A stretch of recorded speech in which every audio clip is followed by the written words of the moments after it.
United Nations Reuters. The United States threatened on Tuesday to take further action against the South Sudan government if it does not end violence and allow United Nations peacekeepers to do their job, but UN sanctions are unlikely as Russia has warned against such a move. A month after U.S.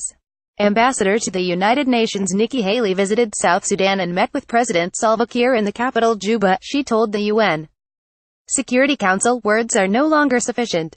The United States is prepared to pursue additional measures against the government, or any party, for that matter, if they do not act to end the violence and ease the suffering in South Sudan," said Haley, who was the most senior member of President Donald Trump's administration to visit South Sudan.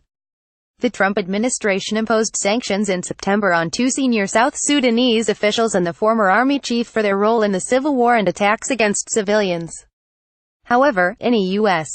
push for the UN Security Council to take further action against South Sudan is likely to be resisted by veto power Russia.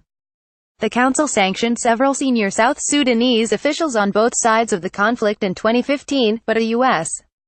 bid to impose an arms embargo in December 2016 failed. It is counterproductive to impose targeted sanctions, counterproductive to impose an arms embargo. Such measures will not help to break this deadlock and will only further exacerbate the crisis. Russia's Deputy UN Ambassador Petr Ilyichev.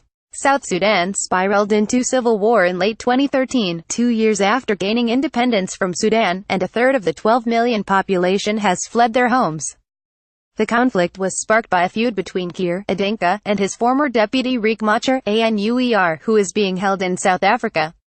A fragile peace deal in South Sudan broke down last year and East African bloc IGAD has been trying to revive it. We view as unjust the ongoing attempts to place all blame for the persistent unabated violence on Juba alone. It has done its role, now the opposition must reciprocate, Ilyichev said.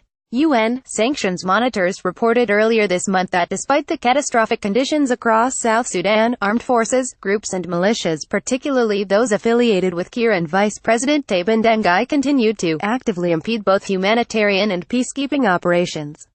Reporting by Michelle Nichols, editing by Cynthia Osterman. Standards. The Thomson Reuters Trust Principles.